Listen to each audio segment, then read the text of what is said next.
వాహనాల రిజిస్ట్రేషన్ కోడ్ను టీజీగా మార్చేందుకు కేంద్ర ప్రభుత్వం 1-2 రోజుల్లో నోటిఫికేషన్ ఇవ్వనుంది. రిజిస్ట్రేషన్ కోడ్లో మునుపటి టీఎస్ కు బదులు టీజీ చేర్చాలని ప్రభుత్వం నిర్ణయించిన విషయం తెలిసింది. ఈ నేపథ్యంలో రాష్ట్ర ప్రభుత్వం కేంద్రానికి ఈ నెల 5న లేఖ రాసింది. రవాణా శాఖ సంయుక్త కమిషనర్ పాండు రంగనాయక్ ఢిల్లీ వెళ్లి ఉన్నతాధికారులను కూడా కలిశారు. అయితే 1-2 రోజుల్లో నోటిఫికేషన్ జారీ చేసేందుకు కేంద్రం నిర్ణయించినట్లు తెలుస్తుంది. కేంద్ర ఉత్తర్వులు వచ్చిన వెంటనే రాష్ట్ర రవాణా శాఖ కూడా ఇందుకు సంబంధించి ఉత్తర్వులు జారీ చేస్తుంది. ఆపై రాష్ట్ర వ్యాప్తంగా కొత్త కోడ్తో రిజిస్ట్రేషన్లు మొదలవుతాయి.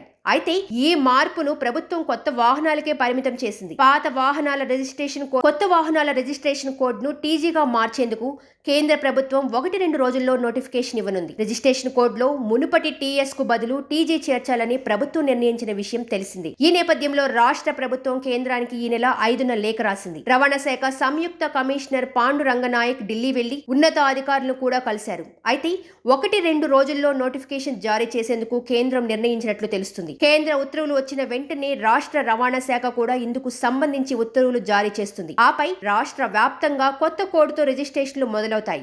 అయితే ఈ మార్పును ప్రభుత్వం కొత్త వాహనాలకే పరిమితం చేసింది. పాత వాహనాల రిజిస్ట్రేషన్ కోడ్ను యథాతథంగా కొనసాగించాలని నిర్ణయించింది. సబ్స్క్రైబ్ చేయండి. Please do subscribe to. Please like, share and subscribe to top Telugu TV. Top Telugu TV. Top Telugu TV.